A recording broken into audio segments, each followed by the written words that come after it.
Assalamualaikum warahmatullahi wabarakatuh. Halo semuanya, perkenalkan kami dari kelompok 4 akan mempresentasikan materi ke-6, yaitu tentang mengorganisasi pesan untuk presentasi dan menyusun pesan untuk teori dan negosiasi.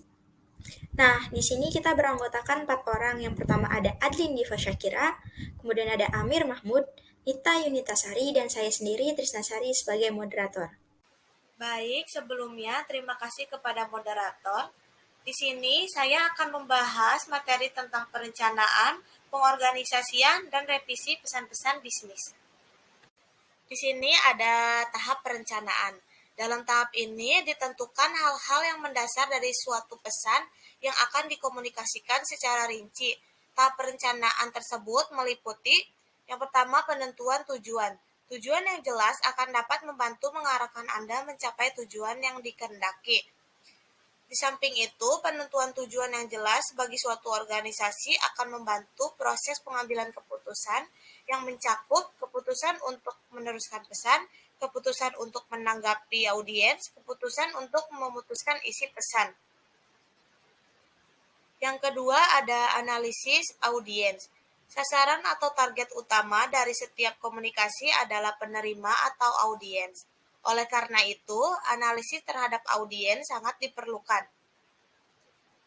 Hal yang perlu diingat bahwa pesan bisnis disampaikan kepada audiens yang juga melakukan kegiatan bisnis dan memiliki pemahaman terhadap masalah bisnis.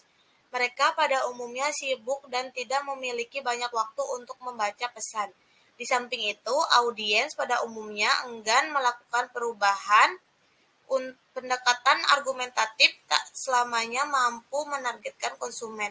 Untuk mencapai tujuan komunikasi, diupayakan agar pesan bisnis menggunakan pendekatan emosional audiens, terstruktur, rasional, serta disusun dengan format yang menarik. Selanjutnya ada penentuan ide pokok.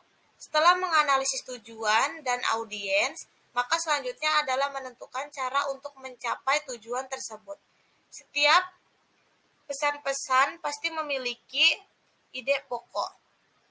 Dan yang selanjutnya adalah seleksi saluran dan media. Pilihan saluran dan media komunikasi sangat bergantung pada sifat pesan, waktu, formalitas, dan harapan penerima. Saluran komunikasi terdiri atas saluran komunikasi lisan dan tertulis. Masing-masing saluran memiliki beberapa jenis media. Media yang dimaksud di sini adalah alat atau sarana yang digunakan untuk memindahkan pesan dari pengirim kepada penerima. Yang pertama ada saluran komunikasi lisan. Saluran komunikasi lisan merupakan saluran yang paling banyak digunakan dalam bisnis. Komunikasi ini antara lain percakapan antara dua orang secara langsung atau tatap muka, melalui telepon, wawancara, pidato, maupun seminar ataupun pelatihan dan presentasi bisnis. Yang kedua ada saluran komunikasi tertulis. Pesan-pesan tertulis dalam bisnis dibuat dalam bentuk misalnya surat, memo, proposal, dan laporan. Pesan-pesan tertulis ini ditulis tangan atau dengan bantuan media elektronik. Media elektronik yang biasanya dipakai adalah mesin fax, telegram, dan email. Selanjutnya ada pengorganisasian. Dalam suatu organisasi, pesan-pesan yang disampaikan oleh pemimpin kepada para bawahan kadangkala tidak terorganisasi dengan baik. Hal ini menjadikan pesan-pesan yang disampaikan tidak mengenai sasaran atau hasil yang tidak sesuai dengan apa yang dikehendaki. Tidak terorganisasinya komunikasi dengan baik dapat disebabkan oleh beberapa hal sebagai berikut. Yang pertama, bertele-tele. Seringkali pesan pembuka awal sebuah surat terlalu panjang sehingga mencapai beberapa paragraf, baru kemudian masuk ke topik pembahasan. Dengan kata lain, pesan-pesan awal terlalu bertele-tele sehingga pembaca memerlukan waktu yang cukup lama untuk memahami maksud dari pesan yang disampaikan. Yang kedua, memasukkan bahan-bahan yang tidak relevan. Informasi yang tidak relevan di samping membuang-buang waktu, juga dapat membuat pesan yang disampaikan menjadi tidak jelas dan sulit dipahami. Oleh karena itu, sebaiknya hanya informasi yang relevan yang penting saja yang dimasukkan atau yang disampaikan kepada audiens. Yang ketiga, menyajikan ide-ide secara tidak logis. Penyebab selanjutnya adalah adanya ide-ide yang tidak logis dan tidak terkait dengan topik yang akan disampaikan kepada audiens. Hal ini menyebabkan ketidaklancaran komunikasi karena audiens akan sulit memahami poin-poin penting yang akan disampaikan. Yang keempat, informasi yang penting kadangkala tidak tercakup di dalam pembahasan. Apabila pesan-pesan yang tidak relevan, pesan-pesan yang tidak penting, dan pesan-pesan yang bersifat bombastis lebih dominan, ada kecenderungan poin-poin yang penting justru terlupakan dari topik pembahasan. Karena asik membahas hal-hal yang hanya bersifat pelengkap saja atau pendukung saja, poin-poin yang harusnya memperoleh porsi bahasan yang lebih besar menjadi terabaikan. Pentingnya pengorganisasian yang baik. Dengan mengatur ide-ide secara logis, berurutan, dan tidak bertele-tele, ide yang disampaikan akan dapat memuaskan kebutuhan-kebutuhan informasi, motivasi, maupun praktis bagi audiens. Mengorganisasi pesan-pesan secara baik adalah suatu keharusan dan menjadi tantangan bagi komunikator.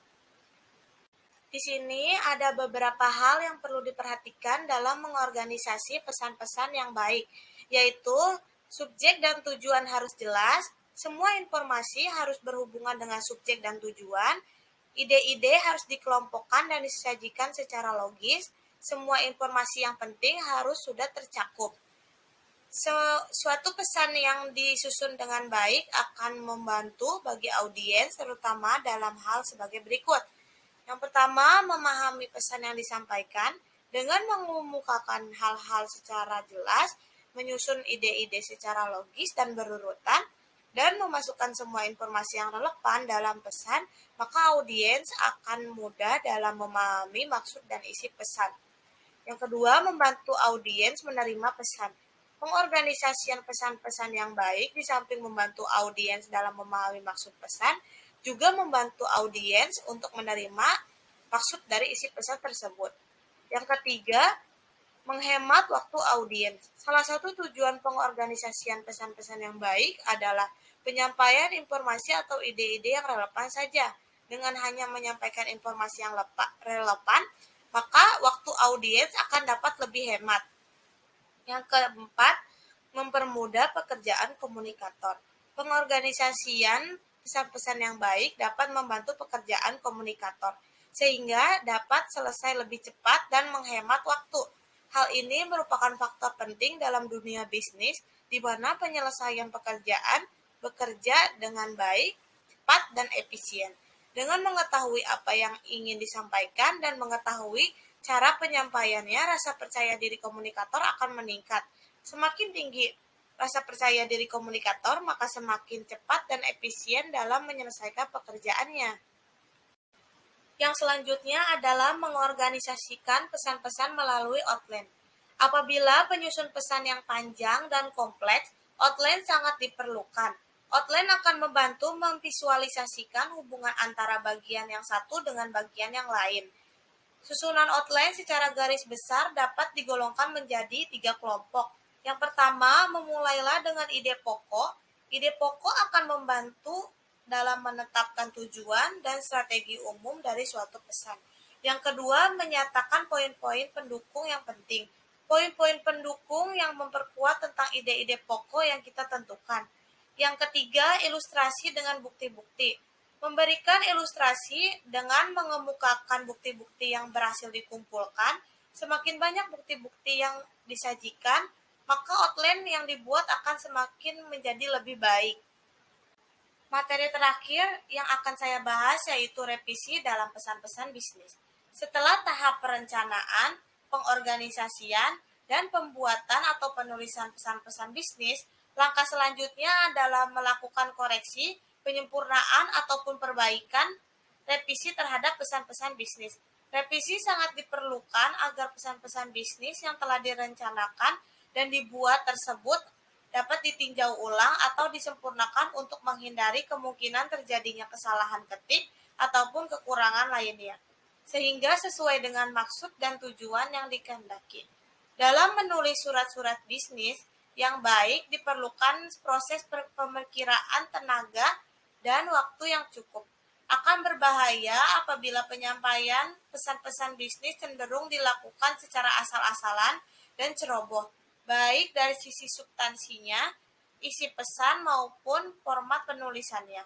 Pesan-pesan bisnis terbagi menjadi dua, yaitu pesan-pesan bisnis tertulis dan pesan-pesan bisnis yang disampaikan secara lisan.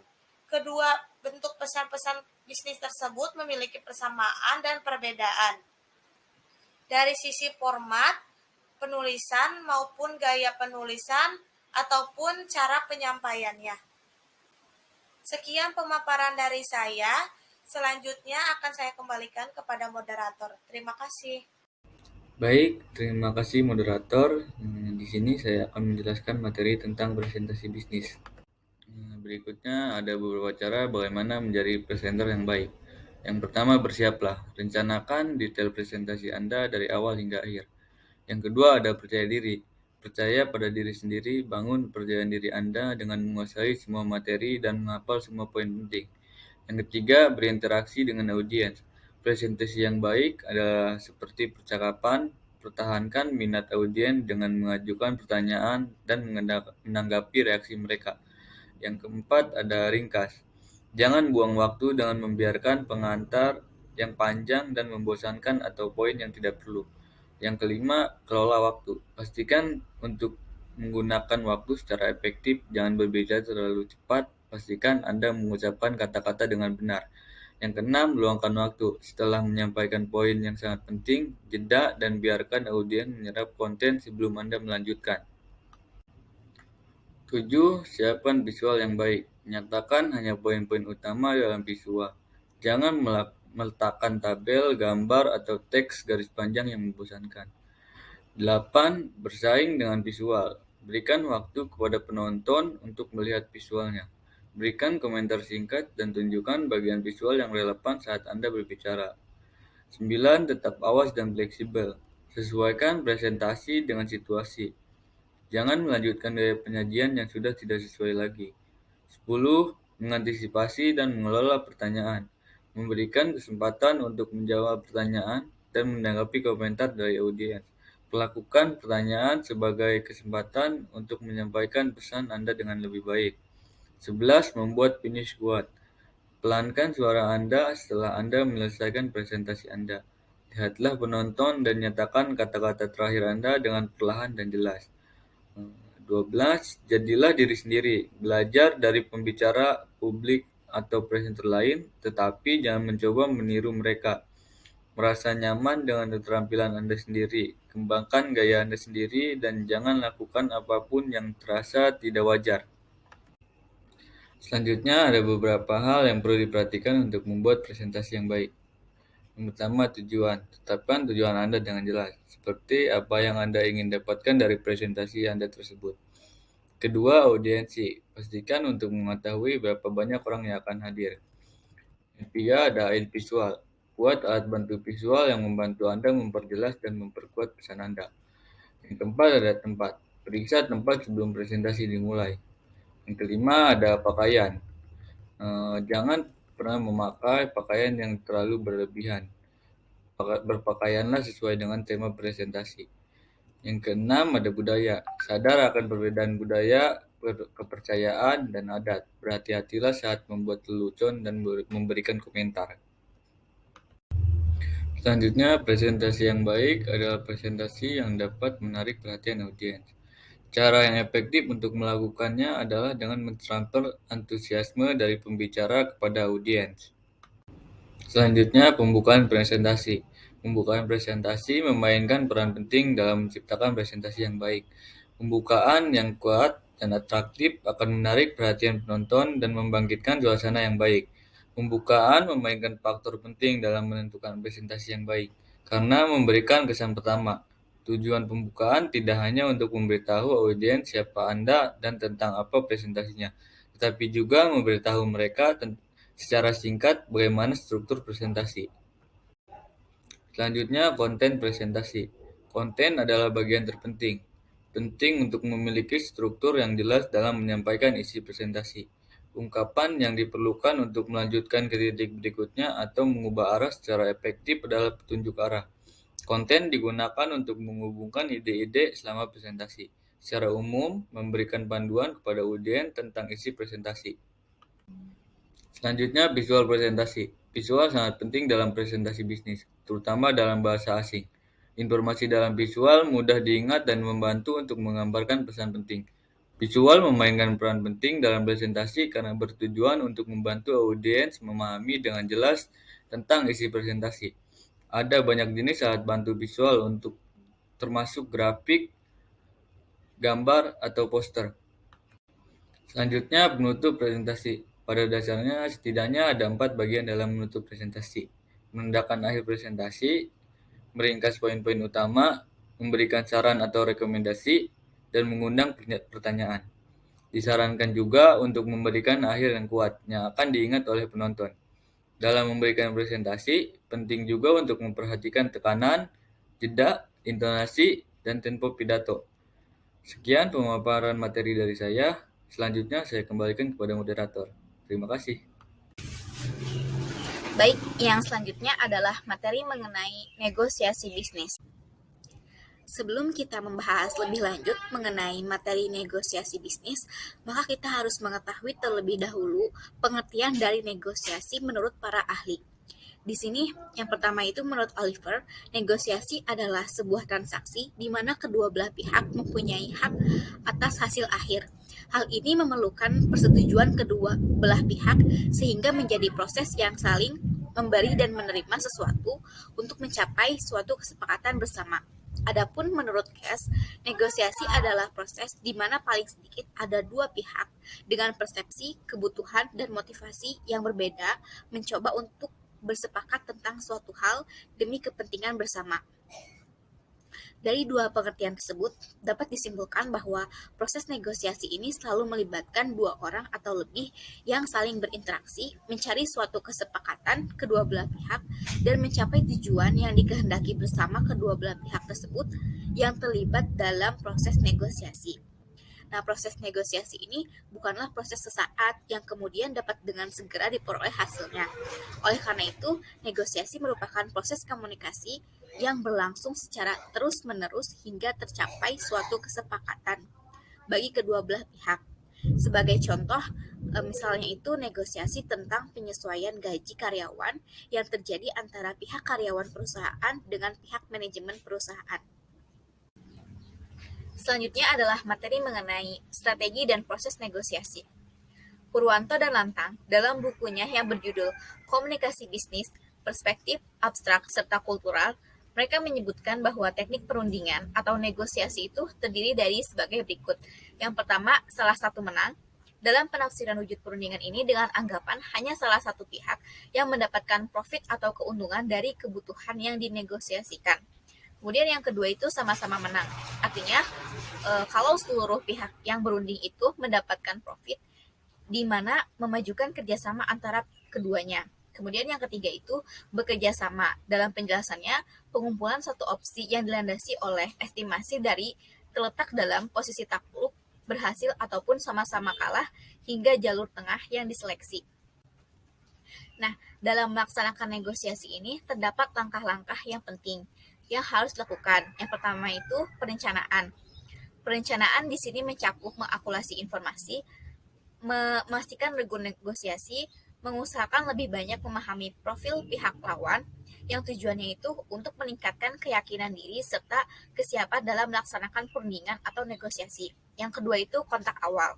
Nah, langkah ini merupakan langkah pertemuan secara langsung antara kedua pihak yang ikut serta dalam proses perundingan atau negosiasi. Nah, langkah evaluasi yang berjalan di antara para perunding serta umumnya pada langkah ini menimbulkan opini awal di antara kedua pihak. Kemudian yang ketiga yaitu peperangan. Langkah ini merupakan di mana terbentuknya adu argumentasi antara kedua belah pihak kepada seluruh sesuatu yang dinegosiasikan. Nah, pada langkah ini ada perbandingan serta kemampuan perbincangan yang terus menjadi memanas serta umumnya tidak teratasi diakibatkan oleh minimnya pengaturan emosional. Kemudian yang keempat itu ada konsiliasi. Wujud dari konsiliasi ini merupakan upaya berunding untuk mendapatkan titik temu ataupun perjanjian yang benar-benar disetujui serta berguna untuk kedua belah pihak. Kemudian yang kelima itu pemecahan.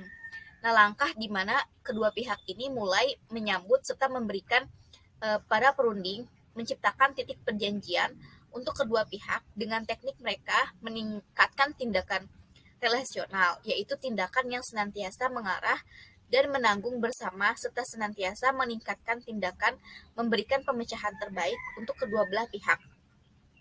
Kemudian yang terakhir itu sudah perundingan. Nah, langkah ini merupakan langkah terakhir dalam perundingan, yaitu merupakan wujud untuk kedua pihak apakah tiap pihak ini betul-betul mempunyai komitmen atas seluruh negosiasi yang sudah disetujui bersama. Selanjutnya adalah keahlian dalam negosiasi. Keahlian dalam negosiasi ini terdiri dari dua tipe. Yang pertama itu keterampilan konvensional dan yang kedua itu keterampilan non-konvensional. Untuk yang konvensional itu mencakup pertama, memakai persoalan terbuka, kedua, memaknakan ataupun merumuskan kembali percakapan negosiator lawan dengan perkataan sendiri, yang ketiga itu bungkam sehabis sesuatu persoalan teruntuk oleh lawan negosiator, yang keempat itu merumuskan dari durasi ke durasi serta membentuk memo penting sepanjang proses berjalannya negosiasi. Kemudian yang terakhir itu melaporkan perasaan serta marah untuk menyurutkan ketegangan serta membentuk rasa yakin diri. Nah, untuk keterampilan non-konvensional itu ciri-cirinya mencakup. Yang pertama, membuktikan salah penafsiran mengenai arti pihak lawan dengan formasi balik persoalan serta penyimpulan yang tidak tepat. Yang kedua itu melebih-lebihkan apa yang dibilang oleh negosiator lawan. Yang ketiga itu memakai perkataan yang berlebihan atau statement semacam senantiasa, tidak sempat, tidak bisa, tidak jadi, dan sebagainya. Yang keempat itu membentuk aksi yang tidak tersangka, misalnya berpindah ke perihal lain tanpa diprediksi. Kemudian yang terakhir itu melepaskan pihak lawan dengan banyak persoalan ataupun bisa juga dengan sangat banyak informasi yang bisa memunculkan kebimbangan. Materi selanjutnya adalah taktik dalam negosiasi. Dalam bernegosiasi itu ada siasat yang seringkali dipakai. Yang pertama itu tim baik dan tim jahat. Jadi ada anggota yang berfungsi selaku orang kejam, mengajukan tawaran-tawaran yang berlebihan, yang susah juga tidak masuk ide pada pihak lawan. Alhasil apapun yang dibilang oleh orang regu baik ini akan menguntungkan dan didapatkan oleh pihak lawan. Namun kita ketahui kalau ini hanyalah suatu kiat orang jahat, serta orang baik itu bertugas serupa untuk mencari perizinan yang baik. Yang kedua itu deniable. Siasat ini mengaitkan dicarinya perjanjian bonus setelah terbentuknya persetujuan antara pihak-pihak yang ikut serta. Kemudian yang ketiga itu jalan keluar permasalahan bersama-sama atau joint dilemma solving. Seorang pemimpin perusahaan itu tidak bisa memperhitungkan kalau dengan terus menjadi banyaknya kemenangan yang diperoleh oleh satu pihak, terus menjadi banyak pula kegagalan yang dialami pihak yang lain. Alternatif yang lain ini bisa jadi saja belum timbul. Kemudian yang keempat itu daya kompetisi atau power of competition. Nah, para negosiator ahli itu memakai kompetisi untuk membentuk lawan bicaranya berasumsi kalau mereka ini tidak diperlukan. Pertahanan sangat efisien kepada siasat ini merupakan melindungi netralitas diri sendiri. Janganlah terbawa secara cepat untuk mengikuti permohonan yang tidak masuk ide sebab khawatir akan respon yang diberikan oleh pihak lain. Kemudian yang terakhir itu menawarkan jalur tengah atau splitting the difference. Nah, ini bisa jadi metode yang amat bermanfaat dikala ada dua kelompok yang mengalami hambatan atau jalur tersumbat. Walaupun begitu, para pemimpin perusahaan wajib berjaga-jaga ketika ada kelompok lain yang cepat untuk menawarkan sesuatu dalam hal jalur tengah. Bisa jadi saja kelompok itu tuh sudah menyambut lebih dari yang sepatutnya. Baik, untuk selanjutnya itu ada kemampuan negosiasi pengusaha dalam meningkatkan kesepakatan bisnis. Nah, studi kasus ini itu pada Ikatan Wanita Pengusaha Indonesia atau biasa disebut IWAPI. Pendahuluan, wanita pengusaha memiliki peran strategis dalam memajukan perekonomian masyarakat, karena diketahui usaha mereka dapat memberdayakan individu untuk berkreasi menghasilkan karya terbaik. Aktivitas wanita pengusaha, khususnya yang tergabung dalam Ikatan Wanita Pengusaha Indonesia atau biasa disebut IWAPI pada daerah Jawa Barat, menurut Ibu Ais Atikah sebagai ketua, yaitu dapat mengurangi pengangguran dan memberikan pemasukan untuk pemerintah daerah. Aspek lain yang membanggakan juga yaitu produk-produk usaha yang dikelola wanita pengusaha bisa menembus pasar ekspor, menurut pikiranrakyat.com 8 Februari 2011. Beberapa program yang dikembangkan IWAPI juga diantaranya peningkatan kualitas sumber daya manusia, perluasan pasar, dan membuka akses modal, itu menurut reskreasi.com 6 Juni 2014. Di sisi lain, agar wanita pengusaha menjadi pengusaha yang sukses, dalam koransindo.com 6 Juni 2014, wanita pengusaha bukan hanya menghasilkan produk yang berkualitas, tetapi juga fokus kuantitas produksi. Nah, untuk faktor lain yang juga penting, yaitu bergaul dengan lingkungan yang tepat. Sedangkan, untuk memenangkan persaingan, pengusaha harus fokus pada kecepatan, karena saat ini telah memasuki persaingan bebas dan Asian Economic Community atau AEC 2015. Berbagai jenis usaha dikembangkan oleh wanita pengusaha di Jawa Barat, di antaranya bidang produk seperti fashion, kuliner, perhiasan, kerajinan, atau di bidang jasa, misalnya pengelola travel, salon, transportasi, dan lain. Untuk selanjutnya, keberhasilan peningkatan kesepakatan dengan mitra bisnis itu didukung oleh beberapa aspek. Yang pertama ada keberanian menggali informasi, kesabaran bertahan, keberanian meminta lebih, kemudian integritas dan kesediaan menjadi pendengar yang baik. Nah, yang pertama itu ada keberanian menggali informasi.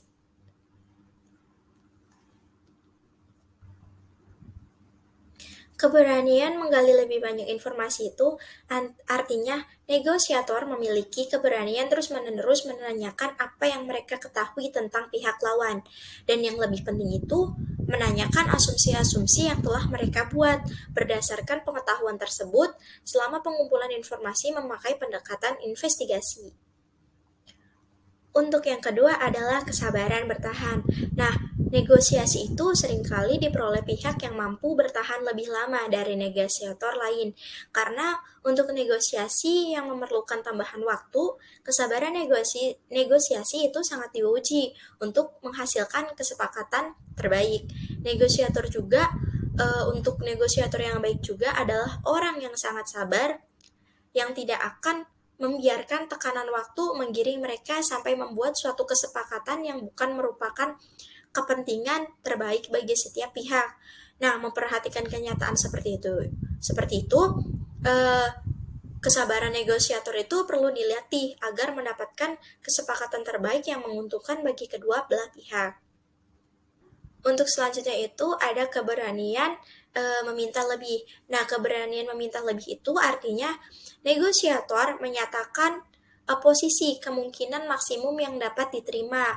Dalam kenyataannya itu, pihak lain tidak begitu sangat mau menerima penawaran negosiator, apalagi bila dikaitkan dengan sejumlah faktor pendukung yang perlu dipersiapkan. Misalnya, di sini tuh ada contoh penawaran yang perlu rendah berimplikasi pada biaya yang akan diterima atau tidak berani meminta karena takut ditertawakan. Nah, disinilah sebenarnya kreativitas negosiator itu diperlukan bagaimana memecahkan masalah yang menyenangkan bagi kedua belah pihak. Yang selanjutnya adalah integritas. Nah, integritas di sini yang dimaksud yaitu untuk menekankan solusi. Untuk meningkatkan kesepakatan bisnis dalam negosiasi, salah satu aspek yang penting untuk diperhatikan adalah jujur dan tulus. Nah, karena dalam suatu situasi mungkin ditemukan kesepakatan untuk memancing di air keruh. Nah, maksud dalam hal ini tuh kesepakatan dua belah pihak itu tidak baik. Atau terhadap pihak lawan itu yang lemah itu pasti akan kalah. Nah, maka harus ditingkatkan itu adalah jujur dan tulus. Yang terakhir adalah kesediaan menjadi pendengar yang baik. Nah, kesediaan menjadi pendengar yang baik itu menjadi salah satu syarat agar terwujudnya kesepakatan di antara kedua belah pihak. Salah satu contohnya itu di sini pengusaha pupuk mengemukakan pendapatnya. Pihak lain akan merasa nyaman membuat kesepakatan dengan kita apabila pihak lain juga yakni negosiator telah memahami apa yang dituntutnya. Dengan menempatkan diri pada posisi yang orang lain dengar. Nah, dengan demikian, sebagai contoh itu, upaya yang dilakukan dengan membuat orang lain merasa nyaman dan senang akan memperoleh relasi yang banyak. Nah, sebagai negosiator juga perlu mendengar secara efektif, tidak hanya memahami sejauh yang didengar, tetapi juga menunjukkan perhatian atas penjelasan yang disampaikan, memintanya sekali lagi untuk menjabarkan maksudnya dengan lebih jelas. Mendengarkan dalam artian merupakan keterampilan yang dapat dipelajari dalam kehidupan, karena pada umumnya orang kurang dari studi kasus tersebut, kita mendapatkan kesimpulan, yaitu yang dapat dikemukakan pengusaha memiliki kemampuan negosiasi yang baik.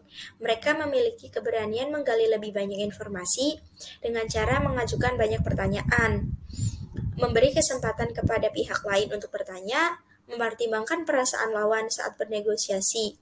Nah, pengusaha juga memiliki kesabaran untuk bertahan lebih lama dari negosiator lawan. Dilakukan dengan menyediakan waktu lebih banyak, mencurahkan pikiran positif, dan menyediakan tenaga pendukung sebagai jalannya negosiasi. Selain itu juga, pengusaha juga memiliki keberanian meminta lebih banyak dengan membuat urutan proses pencapaian agar negosiator atau negosiasi tersebut berjalan dengan lancar. Demikian presentasi dari kelompok 4. Kurang dan lebihnya mohon maaf. Billahi taufiq wal hidayah. Wassalamualaikum warahmatullahi wabarakatuh. Selamat